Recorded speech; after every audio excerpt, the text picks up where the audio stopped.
One of my favorite passages in the Bible is John 17 and Jesus' high priestly prayer. The reason I like it so much is that it's the one place that Jesus prays specifically for me. And in verse 20, we get to learn something about textual criticism.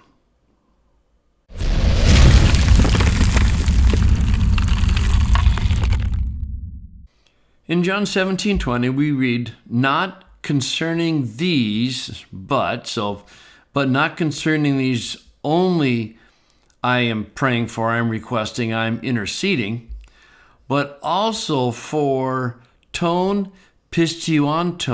for those believing through their word in me." So this is where in the prayer Jesus changes to start praying for the people who will believe in him through the work of the apostles. And what I wanted to focus on was the participle pistion, and ask the question is, why did most people translate it with a future will? Well, there's a couple of reasons. You could go over here and look at the textual variant, and you'll notice that there is a future textual variant, pistiusanton, that's in the C corrector of D, which is 5th century, the Vulgate and the Sahidic, and a few others. It's not very strongly attested, but it does get into the King James. And so when you go down to the King James, you can see, "which shall believe on me." So that would have been one possible answer. It wasn't the right answer, but it would have been a possible answer for some translations.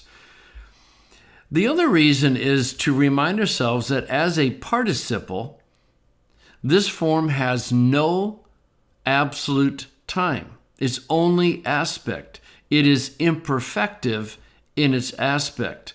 And I translated it as an inceptive because it kind of fits the context. To come to believe, to start to believe, to come to faith in Jesus.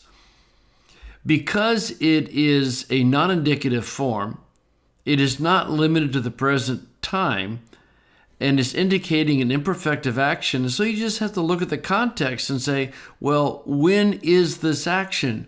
Is this a present action? Or in this context, obviously, it is a future action. So because of that, you can translate this imperfective participle built on the present tense stem as a future, because that's what fits the context. If you go over here and look at the different translations, what you'll see is that them going back and forth on this issue. In the NASB, all who believe, going with the present participle, will believe, ESV, who believe, CSB, who will believe, NRSV, who will believe, NIV, for those who believe, the Net Bible, and NLT, for all who will ever believe, which is interesting to include that ever. But what's most amazing to me in this passage is what it's actually saying. That Jesus is praying an intercessionary prayer for you and for me. And the goal, verse 21, is that they might all be hen. They might be one. And what does that mean? Well, it's just as you, Father, in me, and I in you. In other words, the unity of the Father and the Son is paradigmatic for the unity that you and I, as brothers and sisters, are to have with one another. And if we do what we are called to do, what's going to happen? Well, among other things, also they, that means you and me, are going to be in us, right here. In other words, the unity that you and I have with each other is also a unity that we will have with the Father. And the end goal is in order that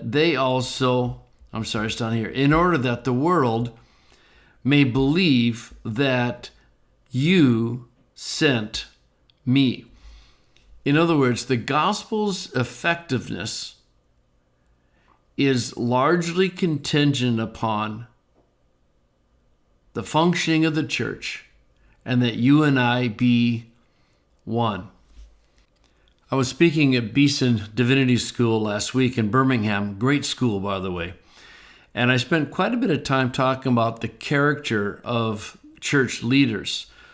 And to set things in context, I went to 1 Timothy 3:14 and 15. Look what it says.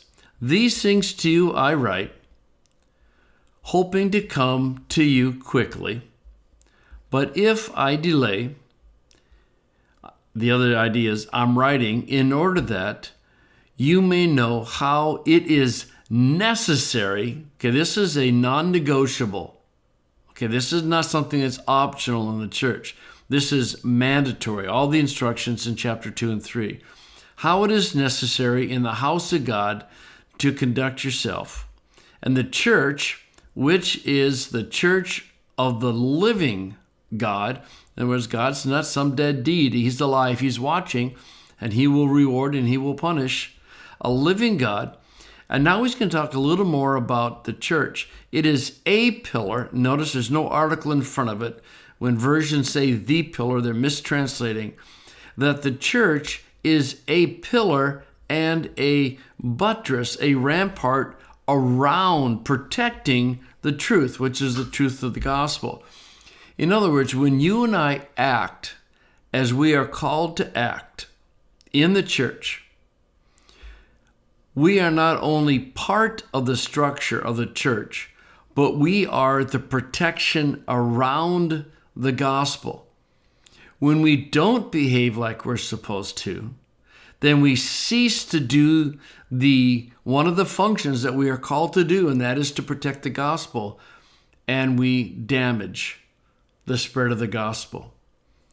This word, by the way, does not mean foundation. That's a mistranslation. It refers to the buttress or to the ramparts that surrounded an ancient city and protected it. So to go back to John 17, when you and I are one with each other, we are one with God the Son and God the Father. And the result is so that the world may believe that God the Father sent God the Son. You got to ask yourself, how are we doing?